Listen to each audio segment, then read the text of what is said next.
John, balik lagi di Indonesia Business Forum. Kita sudah berada di segmen selanjutnya masih membahas mengenai strategi untuk survival selama pandemi COVID-19 ini. Masih bersama Pak Beni Cuaca.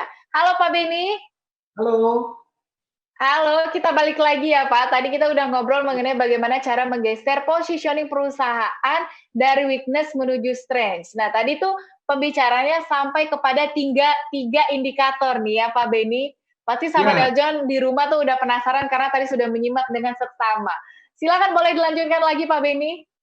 Oke, thank you Cynthia, thank you sahabat Eljon. Kita masuk segmen kedua, 3 indikator bagaimana cara menggeser quadrant weakness menuju strength point. 3 indikatornya, nggak usah mulu-mulu sahabat Eljon. Pertama, menjadi lebih cepat, menjadi lebih baik, dan menjadi lebih murah. Nah, sekarang kita mau berfokus yang mana ke strength point kita? Kita menjadi yang corporate yang secara prosesnya lebih cepat, atau proses secara lebih baik, atau prosesnya secara lebih murah. Nah, fokuskan ke sana, Cynthia. Kita fokuskan ke 3 indikator tadi.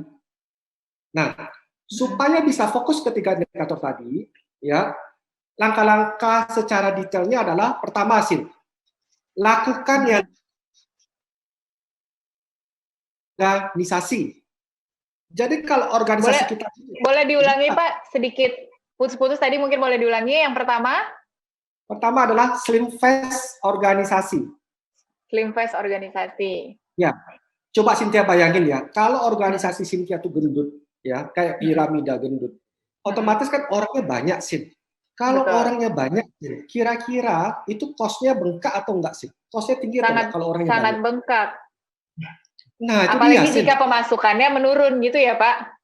Iya, good. Nah, sekarang di momentum ini kita melakukan review kita melakukan stop. Kita lakukan sekarang ini adalah membuat organisasi kita yang piramida, yang bengkak tadi itu menjadi slim. Boleh dong. Di saat ini juga sebenarnya, sahabat Eljon, tim-tim karyawan kita, ya, staff-staff kita yang dalam tanda kutip dead work atau tidak punya kompetensi, di saat inilah kita melakukan pengeluaran atau kita membuat mereka itu tidak join di tim kita lagi. Jadi kita betul-betul kita rampingkan secara organisasi dulu Itu poin 1. Terus yang kedua adalah poin terpenting juga, bagian staff jangan lagi namanya staff, tapi namanya adalah data analis, transformasi. Jadi data analis. Good. Supervisor itu adalah proses analisin. Proses Manager adalah bisnis analis. Nah, terus sehingga organisasi kita tuh menjadi slim dan fast. Fast-nya itu kita dukung dengan cara apa? Teknologi nggak usah teknologi mahal-mahal, tapi kita sudah punya mindset ke arah teknologi. Nah, setelah organisasi kita tadi slim fast, yang kedua adalah kita harus punya tim-tim. Saat ini kita bisa mendapatkan tim yang lebih qualified. Banyak orang-orang bagus sekarang ini yang dalam tanda kutip gara-gara perusahaannya mengalami WFH atau dirumahkan sehingga mereka nggak bisa bekerja. Banyak orang-orang bagus saat ini. Nah, di sini kita punya peluang untuk merekrut mereka. Nah, sehingga kita punya tim-tim itu Cynthia harus adaptable. Pertama adalah slim fast organisasi, yang kedua adalah adaptable team. Adaptable team. Nah, sudah tergeser ke kuadran kita tuh dari X negatif menuju X positif. Sekarang bagaimana dari Y negatif menuju ke Y positif? Cynthia, menurut saya tidak ada namanya ancaman dalam kita berbisnis. Yang ada cuma satu. Ketidaksiapan kita menghadapi suatu perubahan itulah yang menjadikan ancaman bagi perusahaan kita. Kalau kita siap, maka seluruhnya adalah peluang, Cynthia. Nggak mungkin ancaman. Nah, ayo sama-sama sekarang kita introspeksi diri, ya. Kita lihat kita punya corporate. Apa saja yang kita belum siap untuk menghadapi suatu perubahan tadi. Ayo kita improve. Jadi nggak ada yang namanya ancaman. Nggak ada nama itu adalah kita tidak siap. Kalau kita siap menghadapi perubahan, Cynthia, pasti semuanya peluang. Nah, sampai itu clear ya. Nah, setelah kita berada di X positif dan di Y positif, langkah kedua adalah untuk era saat ini, pandemi COVID-19 saat ini adalah kita harus tetap mengaktifkan survival mode. Survival mode. Survival mode tuh harus kita on-kan. Harus on. Jadi di corporate kita ini harus mengaktifkan mode survival. Nah, survival mode itu poin pertama Cynthia adalah cash flow, Sin. Cash flow. Cash flow adalah segala-galanya untuk periode saat ini, Sin. Nah, supaya kita bisa menghitung kelayakan bisnis kita, Cynthia, survival mode tadi kita aktifkan adalah, ada nama toolsnya adalah present value, Sin. Present value, misalnya gini, Cynthia mendapatkan orderan, ya, asumsi ya, Sin. Cynthia mendapatkan orderan, iya. Dapatin orderan, bulan pertama dapetin income dari customer, contoh Cynthia, 100 rupiah.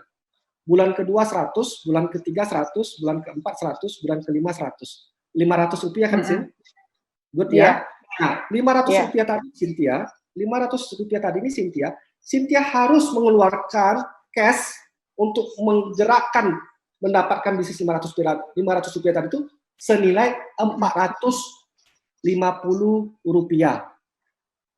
Saya ulang ya, Cynthia mendapatkan bisnis setiap bulannya 100 sebanyak 5 kali. Berarti dapatnya 500 dong?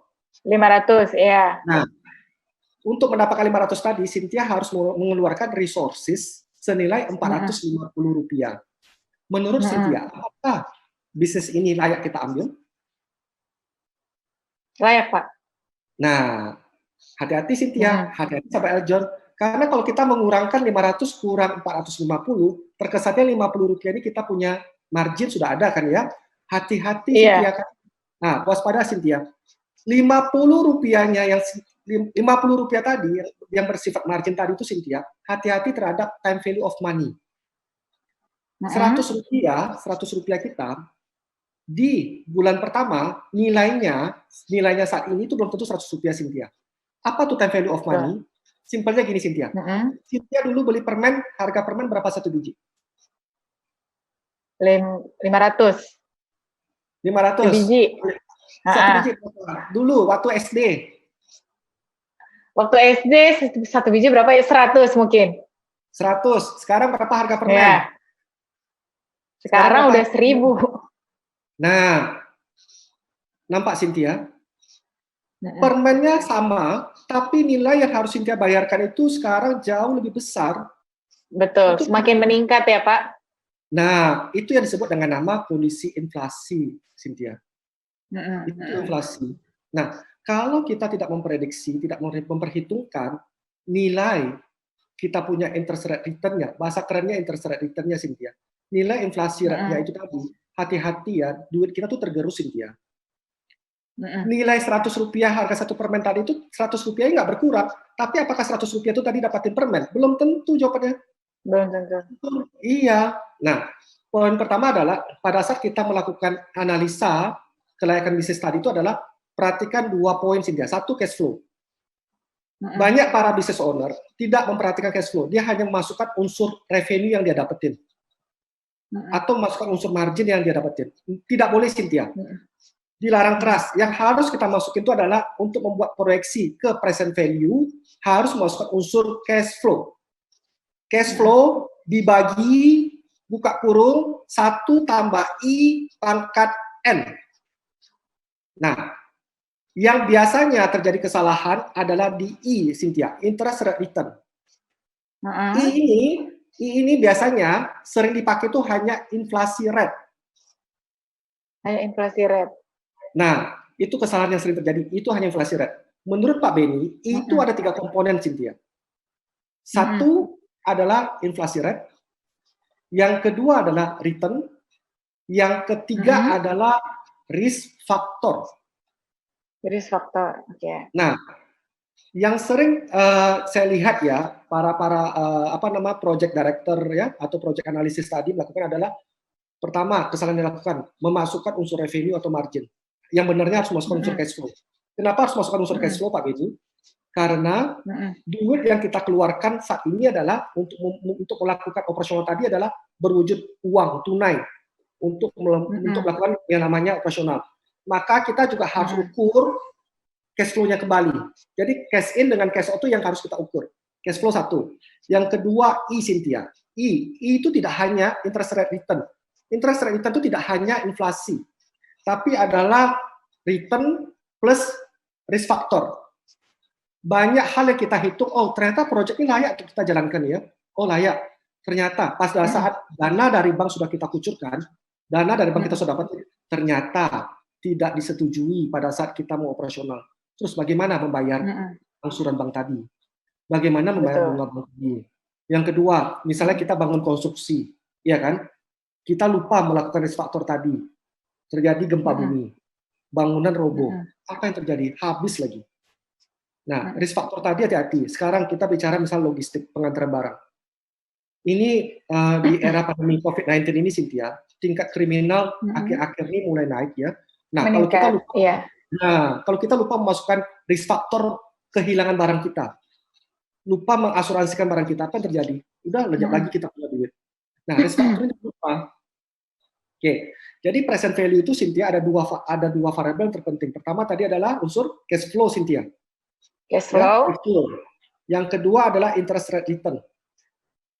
Nah, tidak boleh, Cynthia, harus cash flow ya. Boleh revenue nggak sih? Revenue tidak boleh ya. Margin juga tidak boleh ya. Yang boleh adalah cash flow. Interest rate return itu adalah 3 ya, inflasi, return, sama risk factor.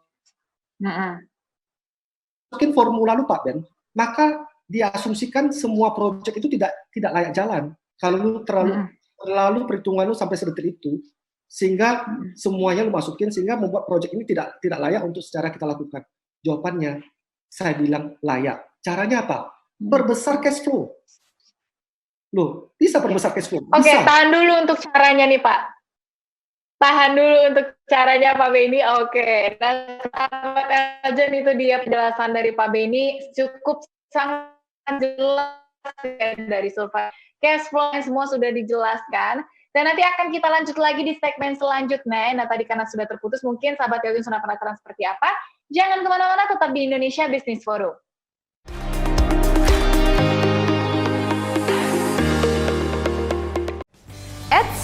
Sebelum nonton video yang selanjutnya, jangan lupa klik subscribe dan tombol lonceng untuk selalu mendapatkan notifikasi dari Eljon TV.